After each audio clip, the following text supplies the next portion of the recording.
Not everyone is as lucky as me. Not everyone gets to have a brother like Kevin.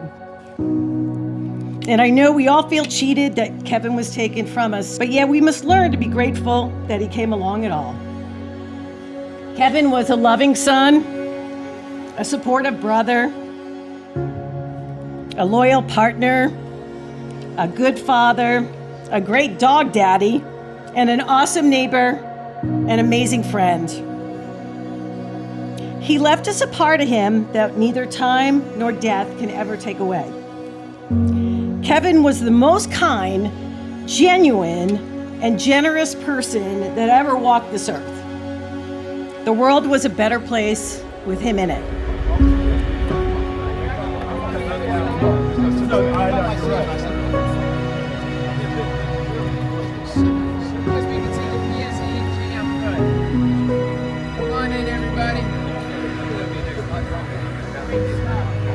You gotta smile for Kevin, because he'd be pissed if I let you all be depressed today. So on 3, say Kevin. 1, 2, 3. Kevin! Now that he's gone, I'm starting to see, I'm starting to do all the same things he used to do. I don't know if he's possessing me, I don't know what's happening. It's freaking me out a little bit. Before he passed, we were in a really good spot, where we always should have been. And, he's gone too soon, but I'm so happy that, we made it to that point. And I love him more than anything, and I would give up anything in the world to have him back. And, he taught me so much, and even though I didn't want to learn it, I freaking learned it. He made sure I know, and while I didn't appreciate it then, I sure as hell appreciate it now. And you can shed tears because I'm gone, or you can smile because I lived. You can close your eyes and pray I'll come back, or you can open your eyes and see all that I left you. Your heart can be empty because you can't see me, or you can be full of the love we shared. You can turn your back on tomorrow and live for yesterday, or you can be happy for tomorrow because of yesterday. You can remember only that I'm gone, or you can cherish my memories and let them live on. You can cry and close your mind and feel empty, or you can do what I would want. Smile, open your hearts, love, and go on. Thank you. He would consider everyone here today family, his family, and he loved each and every one of you.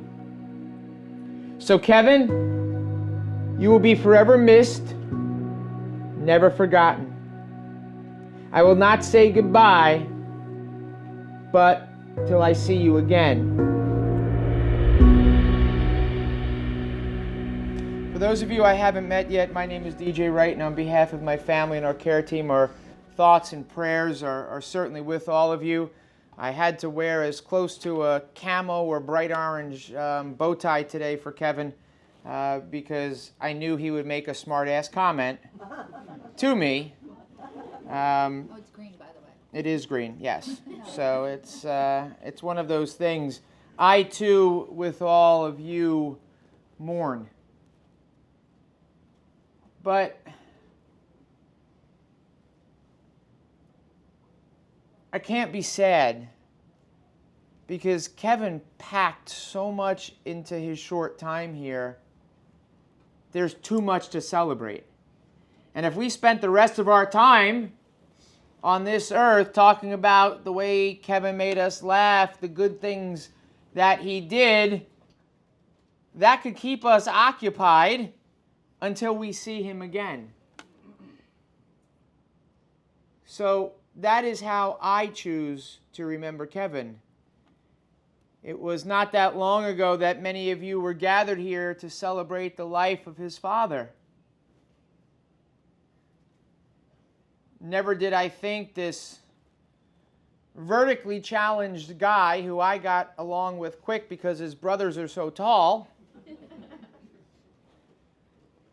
would become someone that I was going to go hiking with, that we were going to have lunch with.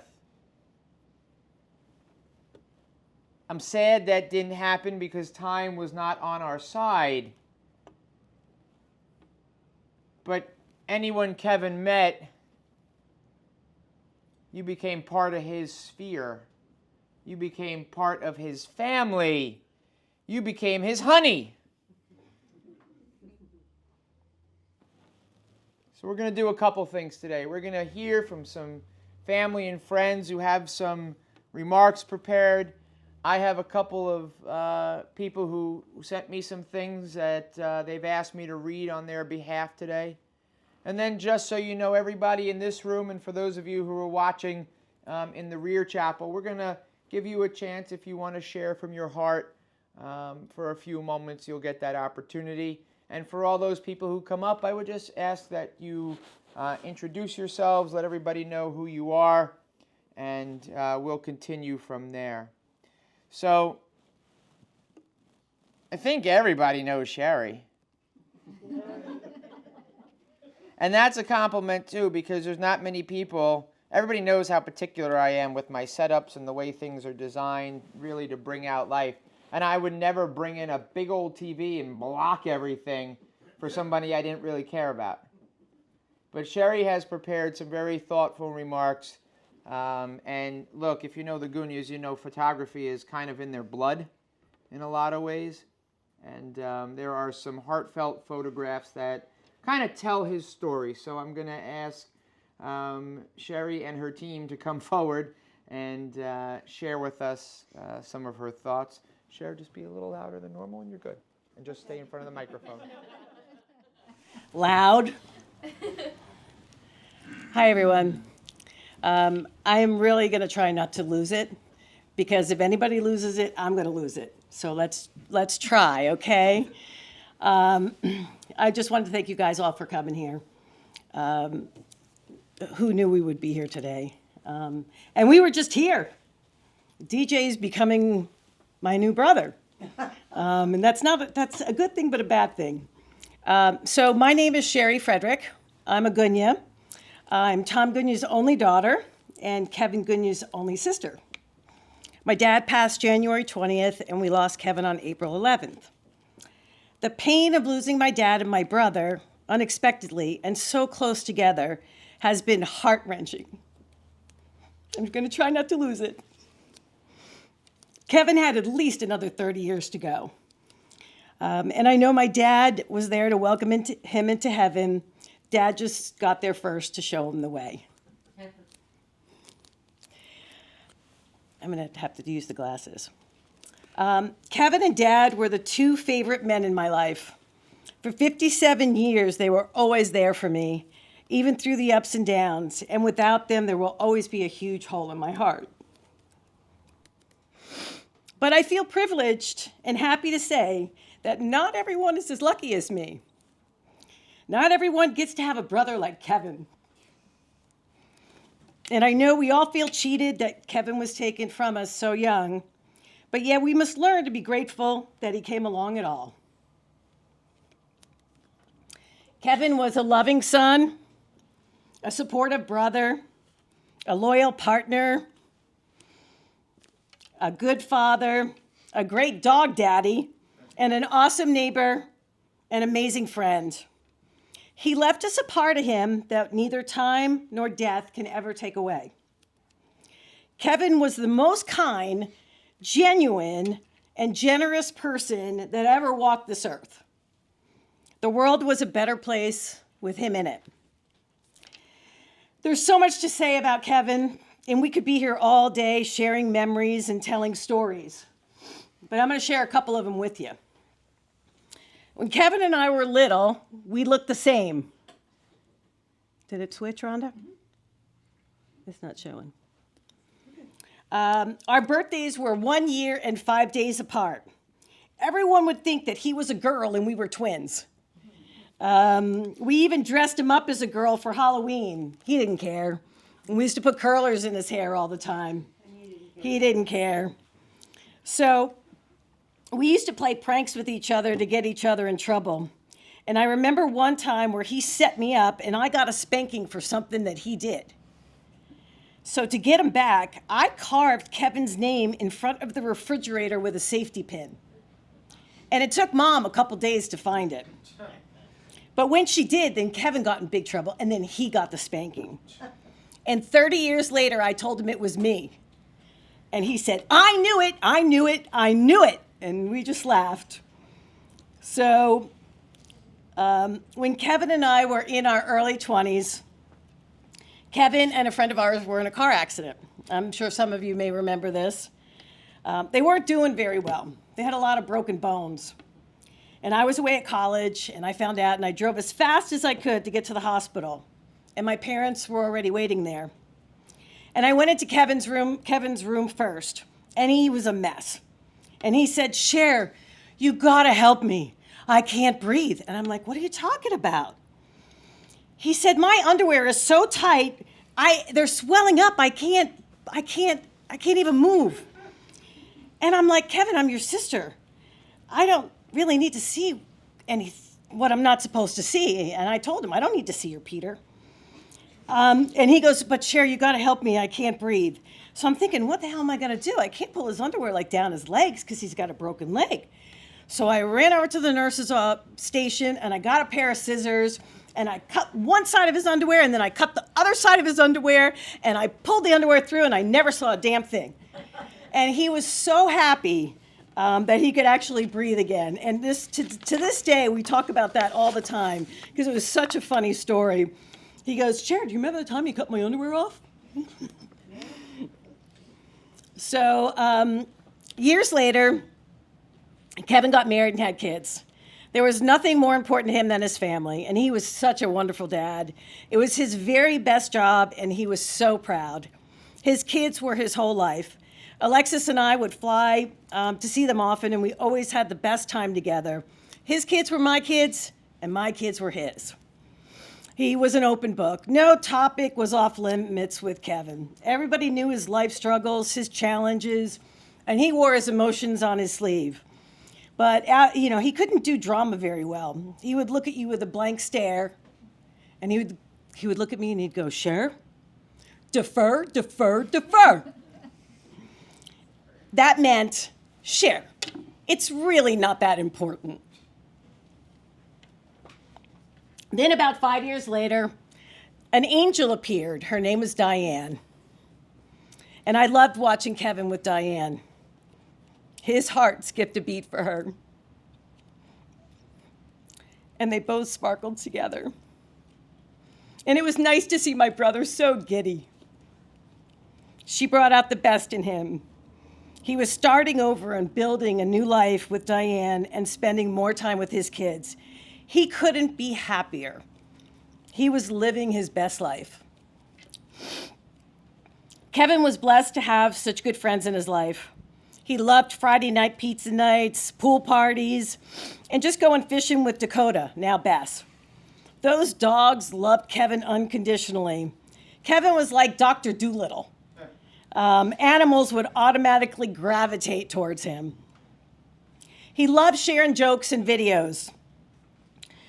The last joke we shared was, and I said to him, did you hear about the new Trump sandwich? And he goes, no. I go, it's 2 pieces of white bread, lots of bologna, and a real small pickle. And it didn't matter what the subject was, Republican, Democrat, or dirty, as long as it got a laugh. And the way Kevin always stepped up to help my dad as he got older was really admirable. My dad had some travel limitations because of his health, so he couldn't come to Colorado because of the altitude. So for the last couple of years, we'd meet up in the Outer Banks for a family vacation. Kevin would drive Dad, and I would fly Mom. And our last trip was this past summer, and that was the launch of the Barbie movie. So we had a Barbie party with Barbie floats and Barbie drink glasses, everything Barbie. And Kevin was floating around in the Barbie blow-up car with a cocktail in the pool. And then I came back from the beach that one day, and the full bottle of Patron was gone. And Kevin just smiled like the cat ate the canary. And we knew he was the culprit. We never laughed so hard. His favorite new drink was Patron, watermelon juice, lime juice, and 7-Up. And he would say, "Wow, Cher, this is really good." So now I dubbed it Kevin's Barbie Watermelon Potion. We've made so many unforgettable memories on those trips. We loved going with Mom and Dad down to the Outer Banks. Kevin was always caring and considerate of others. He was always there to help. My partner Jeff was in a terrible accident in October, and Kevin would call, and his first words out of his mouth was, "Hey, Cher, how's Jeff?" He wasn't worried about me. He just wanted to know how Jeff was. He would help anyone at any time. He could fix anything. When I was here last time for my dad's funeral, I got stuck at CVS when the car battery died. So I called Kevin. I don't call AAA. I call Kevin. He was there in a heartbeat and rescued me. And when I was out for my dad's services, I also got COVID, and I was quarantined at my dad's house for a week. And it wasn't fun. Kevin would come over every day to check on me. He would bring water. He'd bring groceries, and I never even asked him to do any of that. That was just the kind of guy he was.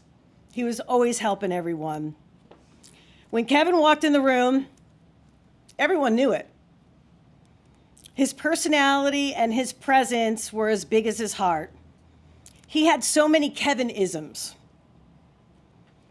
Do you remember the old Seinfeld episodes when Kramer would walk in the room and time would stand still? That was Kevin. He would say, "Hey, beautiful." And then he would say, "Hey, honey." And then he would say, "As a matter of fact, Cher, to tell you the truth, Cher." And then he would go, "How about that?"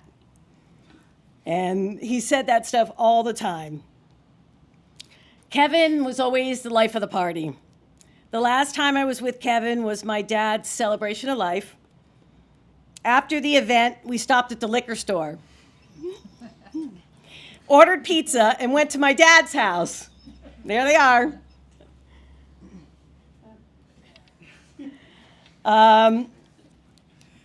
All the kids were there, and it was so much fun and nice to have everyone together. Kevin was dancing with only his diaper on. And Greg was making everyone walk the line. And my face hurt from laughing so much. And that's how I'll remember Kevin. Happy, silly, goofy, quirky, full of life, with the ability to laugh at himself. There are so many ways that we can remember Kevin. We can share memories, talk about all the good times and all the silly stuff, and think of Kevin. We could play his song list in the car, the work van, in the garage, and at the pool, and think of Kevin. We can pick up the habit of Kevinisms. Let's all say, "Hey, beautiful," when you greet someone, and think of Kevin. Tell more jokes. The dirtier, the better, and think of Kevin. Have a Barbie watermelon potion or just do a shot of Patron, and think of Kevin. Wear something of his. So this is the hat. Kevin used to wear this all the time. And wear something of his or get a goofy straw fishing hat like this one and think of Kevin. If you run into a drama situation, just say, "Defer, defer, defer," and think of Kevin. Do something nice for someone without them asking, and think of Kevin. And live your best life and think of Kevin. All these little things are simple reminders that Kevin will be a part of us always. And when my time comes, Kevin and Dad will be waiting there for me.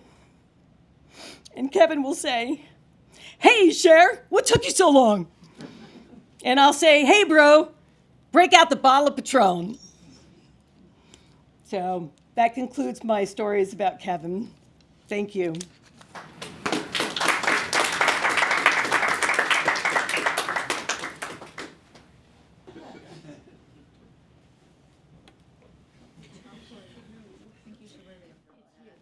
The umbrella hat, thanks.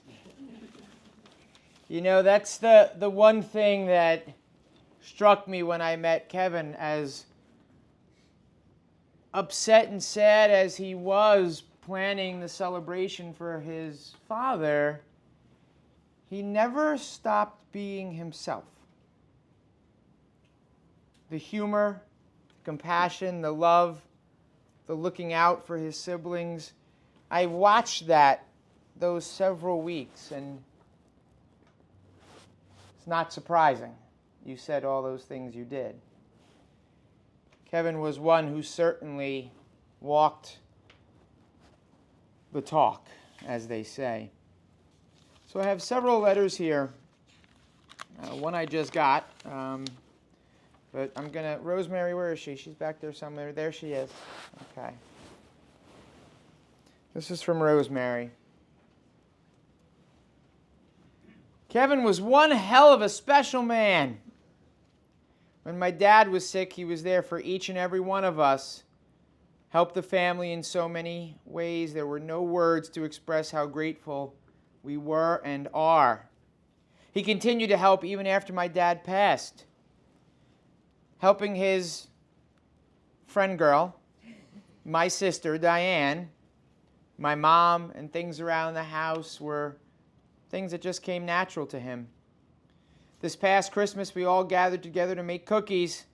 Oh boy, what fun we had.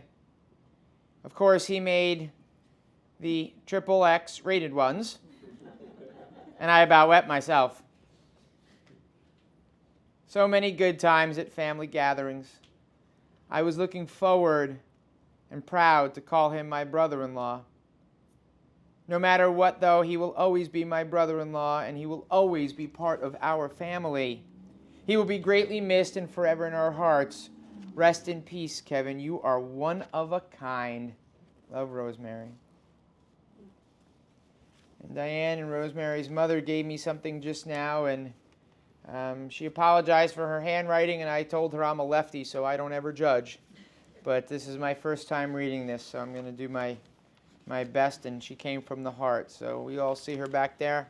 There she is. Thanks, Mama. Kevin came into my family's life 5 years ago.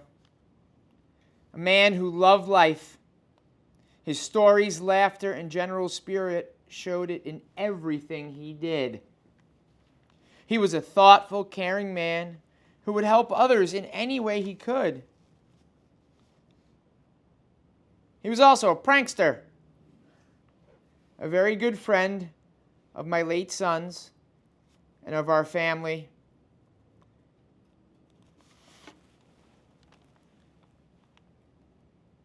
And all of our friends. And Kevin and his co-workers. Kevin and his co-workers, yep. Along with his co-workers who enlisted the help, decided to prank him. Kevin didn't know Diane at the time. Anyone who knew Kevin and Diane knows how that turned out. A beautiful relationship formed that turned into love, and one could hope for a lifetime. He once pranked me with a snake that looked real. That's behind me right now. Was that the snake? No, that's a different one. That's a different prank Doug is snake. at home. What do we call it? Doug. Doug. Doug the snake. He named it Doug. He named the fake prank snake Doug, everyone. Kevin loved his children, his family, Diane and her son Mike, our family, his friends, and he enjoyed every minute he spent with each and every one of them. And we all loved him, and we'll remember all the happy times and sad times we had together. Like dropping Mike's birthday cake, while bringing it to light the candles, and of course it fell on the floor. Sitting on my living room floor playing board games with Jaden, my great-granddaughter. Recently, he started a Nerf pistol fight with my family that had everyone having a great time, even my two great-granddaughters, and Nerf bullets all over my apartment. Through the sad times of my husband's hospitalization and death, Kevin was here for my family. even shaving my husband while he was in the hospital to make him feel a little bit better. Diane and Kevin were together through all the illness, the hospitalizations, and the death of his dad, which was only just a year apart. And the love they shared got them through it. He spoke often of his mom and his family in Colorado and taking Diane and me there when he could arrange it and we could get in his truck. We all laughed. He visited me. The first thing he said was, "Hi, Mom," and he gave me a hug. I'll miss those hugs. Well, here he always did help me in any way that he could, even telling me I have to purge things like his mom does. You could see his mom's face up here right now. See, your little boy pays attention. You're right. Kevin and Diane were always in perfect sync with each other. Cooking, cleaning, we're just talking. Kevin, we will always love and miss you. You were one in a million. Rest in peace. Thank you for being a part of our lives. Love always, your other mom. Thank you for sharing that.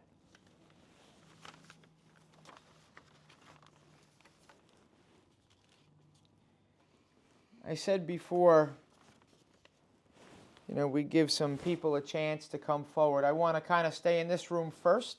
Would anybody in here like to come forward and share from their heart?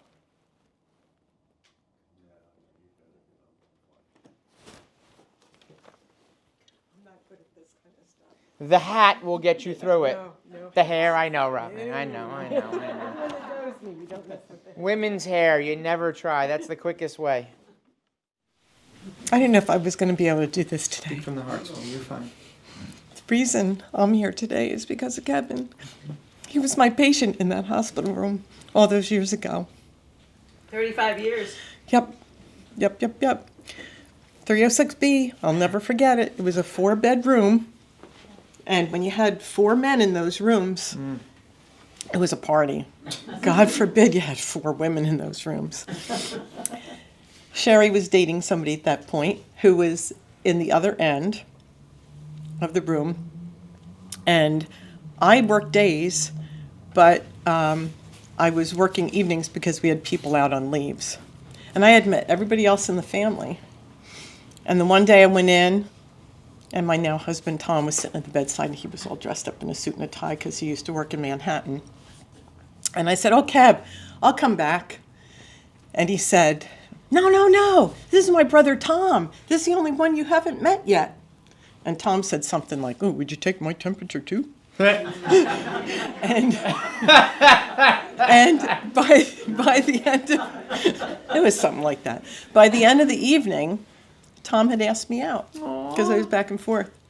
So, and I came out of the room and I went, "Oh my God, the cute visitor in 30B just asked me out on the date." And Pierrette, my wonderful mother-in-law, was at the other end of the hallway and went, "Yay!" So, yeah, and that's my story. I have a beautiful family, and I will always be grateful to Kevin. Thank you, Robin. Take my glasses off so I can't see them. What do you say about the best young man you've ever met? For those of you in the room that don't know me, I'm Ethel Everett, and I'm probably a newcomer in Kevin's life. I met Kev about 6 years ago when he and I were in a room at the Hunterdon Medical Center visiting his dad, who was a patient. I was kind of a newcomer in Tom's life, too. Kev was one of those people, the minute you met him, you knew you were going to love him for the rest of your life. And I will. We quickly connected, and our communication became pretty regular because of Tom. I learned after Tom got out of the hospital that the Gunia boys are often a little bit stubborn. And I found that Tom didn't always communicate with Tom and Chris and Sherry and Kevin the way he should. So I did.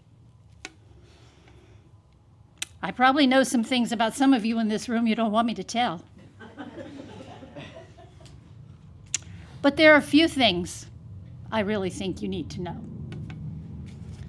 The three of you sitting up here, Ryan, Matthew, Samantha, your dad loved you very much. When he would talk about you in my living room, he would light up like that chandelier. Whether it be collectively or individually, he was always really happy to do it. The one thing I learned that he never could hide from me was that he was so proud to be your dad. Tom and Sherry and Chris, he loved you guys too. He would tell me often about your stories growing up, and I'd roll my eyes. But he enjoyed your time as adults, the gatherings, the celebrations, the vacations. He also told me that it wasn't always pink and pretty. But you were so lucky that Kevin was your peacemaker, and somehow he always made it work. Often he would thank me when we sat together for listening, for being there. And one night when he was leaving my house, he gave me a hug. He gave me a hug every time he left my house. Gave me a hug when he came into my house. But one night that hug seemed a little tighter and a little longer. And he quietly said to me, "Ethel, I miss my mom. The only thing that separated you from him, Mom, were miles, because his love was always strong enough to keep you close. Diane, you were his sunshine. You were his world. He was crazy in love with you." I told Diane a story earlier this week because it was so Kevin. After he and I had been texting one day about Tom, I got the last text from Kevin. And when I looked at it, it said, "I'm on my way home, babe. I love you." I thought, I don't think that was for me. Whereupon my phone lit up real fast again, and in big, bold, capital letters that were red, it said, "Oh my God, Ethel, I'm so sorry. That was supposed to go to Diane." I put my phone down and I smiled, and I thought, how lucky to be Diane.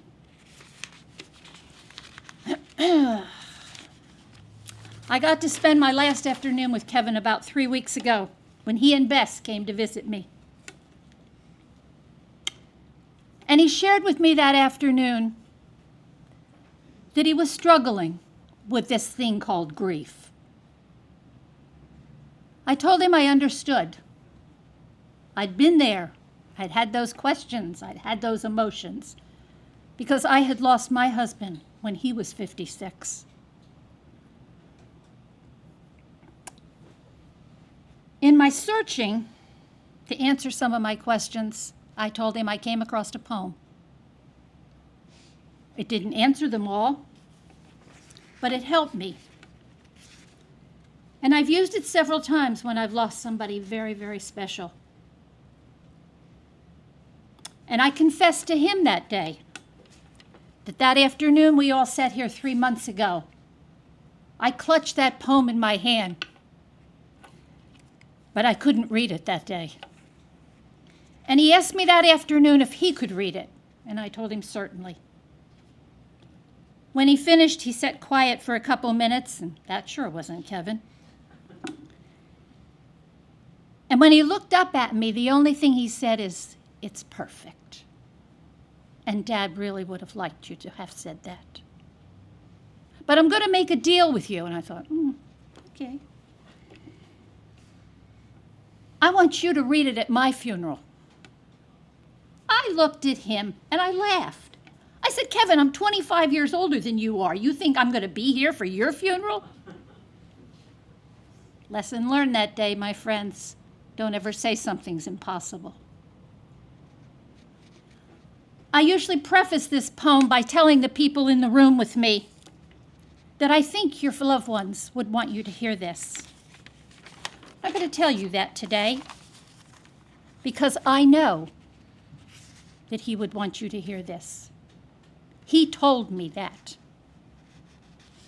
So I'm going to ask you to listen and to hear and to remember these words that come from Kevin.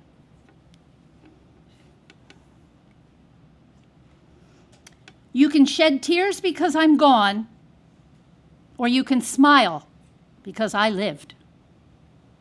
You can close your eyes and pray I'll come back, or you can open your eyes and see all that I left you. Your heart can be empty because you can't see me, or you can be full of the love we shared. You can turn your back on tomorrow and live for yesterday, or you can be happy for tomorrow because of yesterday. You can remember only that I'm gone, or you can cherish my memories and let them live on. You can cry and close your mind and feel empty, or you can do what I would want. Smile, open your hearts, love, and go on. Thank you.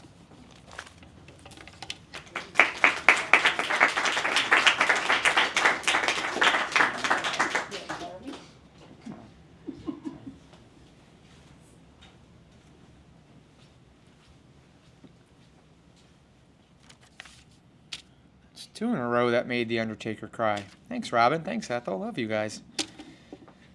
That was beautiful. Right from the heart.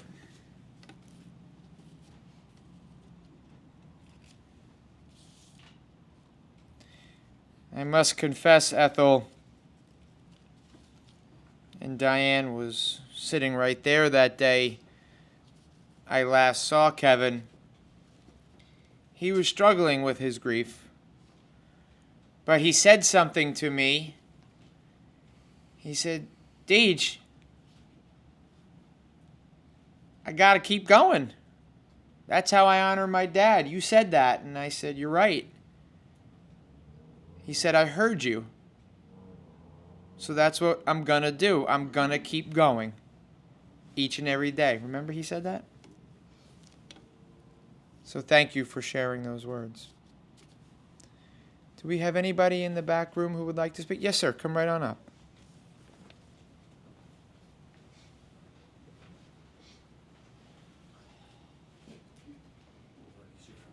Yeah. Right from the heart, man. Can't say anything wrong. Hi. Nope. Is it working? Nope, you don't. Just speak a little bit louder than normal. You're fine. Oh, okay. Hi, my name's Louis Snyder. Shit. Same. Sorry. Listen. No, that's okay. I started working at the Water Supply Authority in '84. Kevin started there in '86. We worked together for a few years, and like his sister had said, he had had a horrific truck accident, and he banged himself up pretty good. Went to see him at the hospital, and as he was getting better, he moved home. He was still out of work for a while, and I knew he was gonna, the guy couldn't sit still, so I knew he was gonna get cabin fever. So at lunchtime, I had this old beat-up Chevy pickup truck with a bench seat. I'd go pick him up. His family had a membership at the Y just down the street. So I'd take Kevin down there, he'd go in the pool, and he'd be rehabbing his leg, and he was starting to get along pretty good. So one day I thought, I don't know if it was the best idea in the world, but I thought, you know what, maybe we got to get him back in the driver's seat, get him back in the saddle, get him going again. So I was letting Kevin drive the truck, and he could have his leg up on the seat, and he'd be driving down the road with his other foot. So while we were at the Y, my wife of 34 years, still here. She didn't die. Don't take that one. She's in the back. Kevin had introduced us. He had knew her, and he'd introduced us, and sure enough, I mean, there was 2 weddings that came out of that accident. Anyhow, when we were starting to date, Kevin goes, let's get her some flowers. I was like, great idea. I said, where are we going to get them? Well, his father had been selling condos at Spruce Hill Condos. He goes, they got these really great flowers out front. And we're right on Route 31. So, okay, why not? This sounds like fun. So he pulls up to Spruce Hills Condos, this beautiful bunch of flowers. So I'm out there, I'm picking all these flowers, and as I get to the truck, he hits the door locks. There I am standing in 31 with these flowers on my hand, and in the backdrop is this big hole where this beautiful flower bed used to be. And I was like, Kevin, how could you do this to me? So, I mean, it took a few years, but I mean, yeah, the humor came across after a while.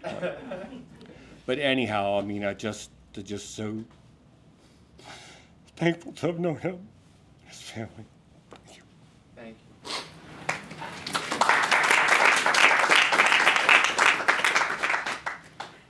Thank you so much. People aren't here today because they know Diane from work and they have to be here. They're friends with Sam or her brothers and they have to show up. They're here because Kevin touched their hearts. Kevin touched your hearts. That's what makes this so difficult. Get up here, pretty lady. I didn't say you had to read it. I just said you have to come up here. You gonna hold me up, DJ? I'm going to hold you up. Okay, good. So, if you knew Kevin, come on. You knew this lady. Because Kevin proudly referred to her as his better half. Sunshine, all the words that you've said. And death is always difficult, even when we pray for somebody to be taken because they have no quality of life and it's better for them, right? It still hurts. And I watched you as you assisted Kevin each and every day to lift his leg and go forward with one step at a time, and knowing that he had you to hold him up. That's what got him through his dad, and that's what was getting him through all the other trials and tribulations. And so I wanted you up here because I wanted you to look out and see all these people. And I know there's still only one that you want. But all of us could never really equal the one, the man, the myth, the legend. Nope. I know you're loving this right now. But we're going to try. And you got to let us be there, all of us. We'll never replace him. There'll never be another one. But he's still with us, and he's holding you more than you could ever realize. And so with that, I'm going to read these words from Diane. What can I say about Kevin that most of you already don't know? He was 1 in a million, and there's nobody else like him. Funny, caring, humble, honest, and loving. When he loved, he did it with his whole heart, and you never doubted him. Kevin was honey to almost everyone, but to me, he was sunshine. Always warm and bright and cheerful, even on some of the worst days. 5 years ago today, we were the only two crazy enough to take a walk in the river when it was just about 40 degrees out. A whole lot of alcohol was involved in that. We formed a bond that day that will never be broken. He first became my best friend, and then my everything. My heart, my soul. He taught me so many things, just not how to live without him. Like a short hike in the woods usually ended up being 10 miles, he taught me it was okay to laugh and to cry, which he did at sappy movies, even though he would deny that right now. Kevin said not long ago that family is just not who you're related to by blood. He would consider everyone here today family, his family, and he loved each and every one of you. I know this because he told me so often. So Kevin, you will be forever missed, never forgotten. I will not say goodbye, but till I see you again. Finally, I can say, I love you more, and you can't argue with me about it. With love, Diane. Come this way.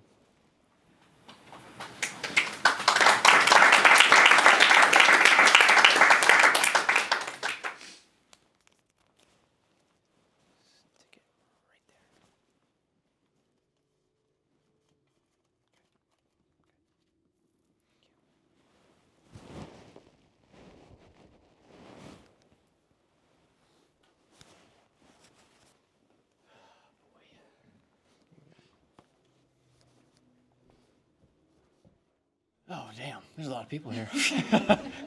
Oh, it's crazy when you look at everybody here, you know. Well, I don't really know what I'm going to say. You know, I'm kind of winging it. You know, this is probably what my dad would do. You know, he liked to wing everything, you know, but you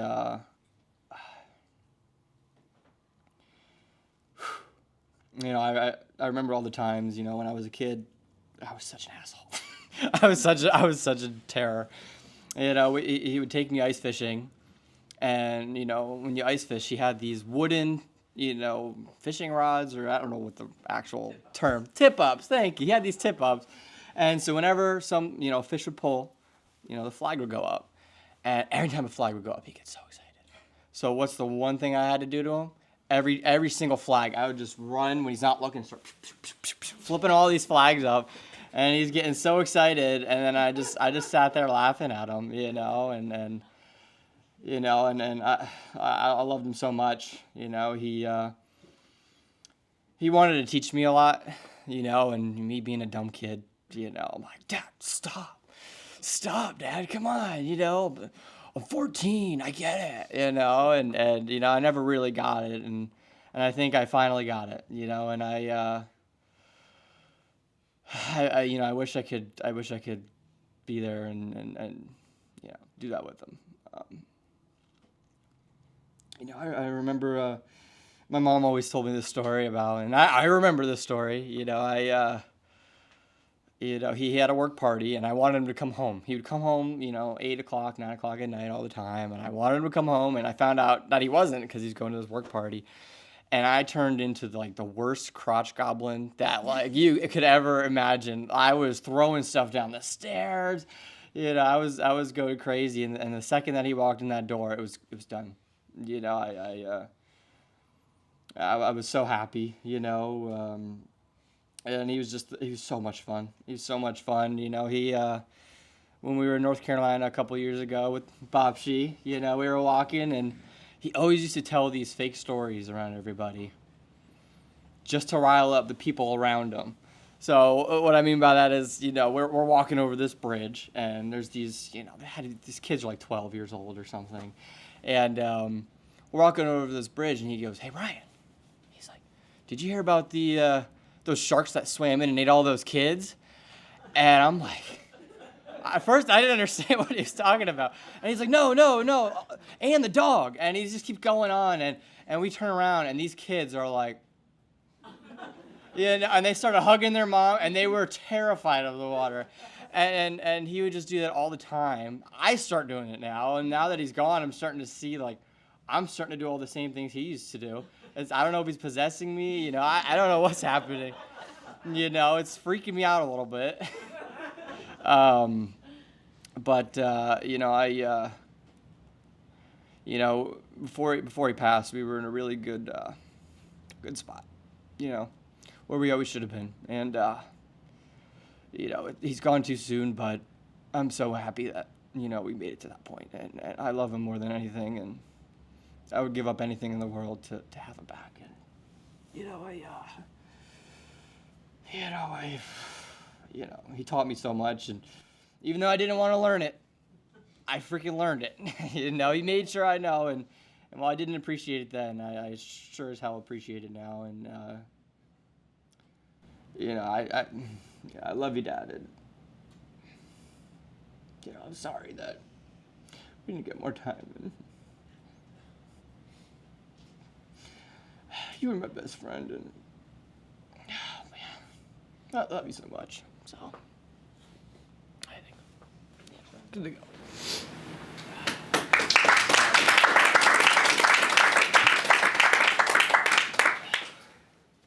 You got a curse word in there. You got crotch goblin in there. You look exactly like your old man, except a little thinner, younger version. I'm telling you, you're well on your way. Oh, it's coming. I can feel it. You're well on your way. But thank you for sharing from your heart. Anybody else? So, I kind of was keeping my remarks for the end depending on how long we've gone, so I'll keep my remarks short and sweet, and if you know me, you know you've already seen my remarks. They've been on the walls as you walk around. Those of you who know me know I kind of plan my homilies based on what the family gives me, and my fortunate luck to have known Kevin for even the short time I did, but in that time we became friends. He was excited to come try to figure out how he could get on the gas line digging up my front yard. I want to get on that job. I'm like, we'll do extra lunch. I'm like, okay, that's fine. But as Ethel said, time waits for no man. So what does that mean? I think that means if any of you have any stresses, ill will, tough stuff with Kevin, leave it all here. Because it's not bothering him right now, and he would be mortified if it's bothering you. And I know that's easy for me to just stand here and say, let it go. But start to try. Leave the tough stuff here and take only the good memories. Take only the good stuff. Because at the end of the day, that's what really matters. So that's one. Savor the night, the fire pit, the human connection. Remember, this is what it's really all about. It doesn't matter if you have the newest canoe. It doesn't matter if you have, well, it does matter if you have the best fire pit. It's got to be good. But it doesn't matter if you have 10 shore houses and a private, that doesn't matter. What matters is the love, the relationships, the hugs. That's, at the end of the day, what matters. And see, that's what I learned from Kevin in the first 5 minutes of meeting him when his dad died. I like to think I'm a fairly good judge of people, but with Kevin, I remember it being so easy and so quick. And there was a lot of people there and lots of opinions in a good way. Love the Gunia kids. But there was people all over. There was a sudden thing. There was a lot going on. But I remember Kevin specifically, and just that you can't make that up. So remember, don't sweat the small stuff. Leave the heavy, bad stuff aside because it doesn't matter. Cherish the time and make the connections because that's what matters. I can tell you in all these years I've never put a Sasquatch on the wall. Thank you, Kevin. And as I was trying to figure out what I would put, I did not know there is so much about Sasquatches. Google it. And I didn't know Sasquatches said this, but they do. Be yourself, embrace mystery, spend time in the woods, be gentle on earth. Live a legendary life.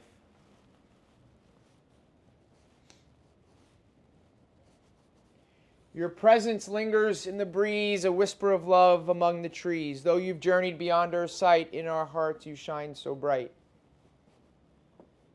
Kevin asked me once what I believed in. We were standing over by the register book. The line had dipped down. He came over. He said, "So what do you really think, Deej?" And just so you know, only my really close friends call me Deej. And he did that instantly. So that was just...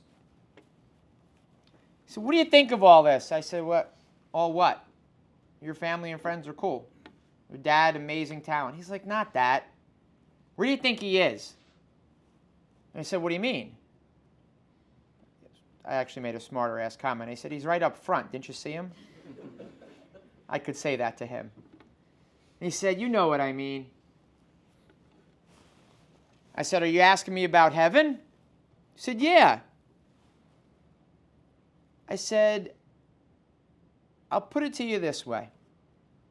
I don't believe in ghosts and goblins and things that go bump in the night. I find it hard to believe that we're all up there on clouds with harps." And I said, "Frankly, do you want to see this in one of those white things?" And he laughed. And he said, "Well, if they're seeing you, imagine when they see this." And I said, "But do I think it's a place where all those who made us who we are? Yes." I said, "Is it a place where there's no pain, no suffering, but only light, only peace, only hope?" I said, "Yeah."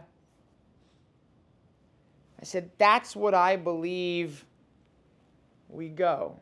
He said, "So I'm not going to get in trouble because I don't go to a church every day?" And I said, "Kevin, your heart and your attitude is your church." And he kind of looked at me. And he said, "I like that." And I said, "Just keep being who you are, and you'll get where you need to go. And all those who love you will be right there, and you'll see him again." I never thought a couple months later I would get a phone call having to reflect back on that conversation, thinking about all the amazing people that made Kevin who he is, and they would be there waiting for him. Yet here we are. So, to honor Kevin is to leave the tough stuff here. To honor Kevin is to love one another a whole hell of a lot harder no matter what. To honor Kevin is to walk out of here with your heads held high, a cheesy grin on your face, a cool hat, a witty comment. But most importantly, it's to walk out of here with love as the grounding force and the grounding factor and the grounding impetus for everything that each of us do. If you want to honor Kevin, I don't know what to tell you except to live life a whole heck of a lot more like he did. And he still does through all of us. Was it perfect? No. Are any of us? No. Did he try? Damn right he did. Did he succeed? Damn right he did. We're going to miss him? Damn right we will. Will he ever, ever, ever be gone from our hearts? Hell no.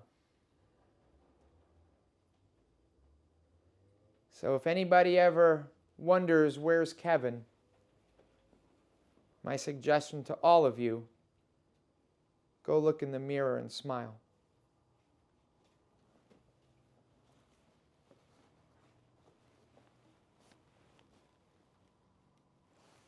We want to give everybody a chance to come forward to pay their respects at the urn one more time. I would ask that you not remove the Tito's bottle, as I've had to replace it several times today. Not a joke. More than once? But don't ask why we had several bottles of Tito's ready to go.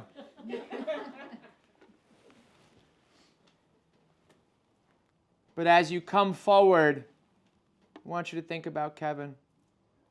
I want you to think about how you're going to put him back out into this world, how you're going to take all the good that was, is, and will continue to be, and pause the noise in your lives, because that's all it is noise. You're going to turn your cell phones on after we're done. You're going to have 20 messages, 5 texts. Ask yourself, what really matters? And we're good at doing it around days like this. But I challenge you every day to pause for a couple minutes and think about what really, really matters, and ground yourselves the way Kevin does.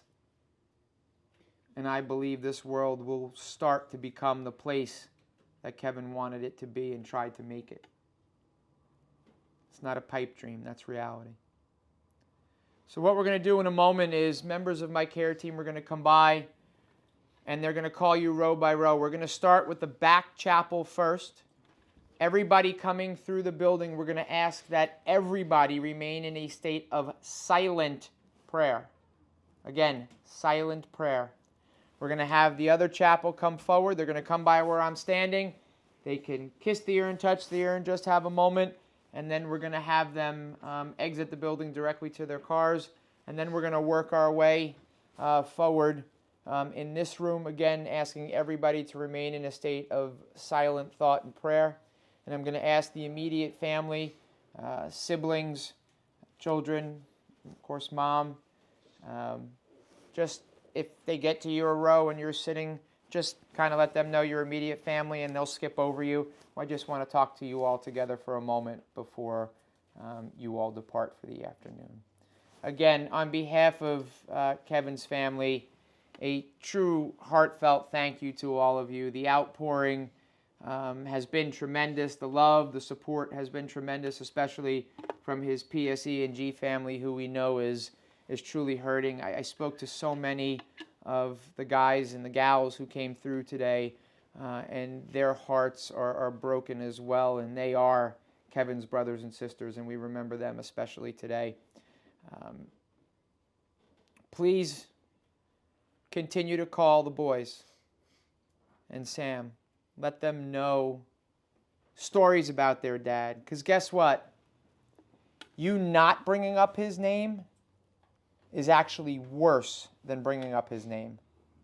You're not going to get them upset. Trust me. They want to talk about him. They want to hear the stories. Are you always going to make them laugh? Of course not. Will there be tears? Yep. But is it better than not saying his name? Absolutely. Keep Kevin's name the household word it always was, and we will always see him in our lives. Again, thank you all. Please travel safe, and of course, God bless.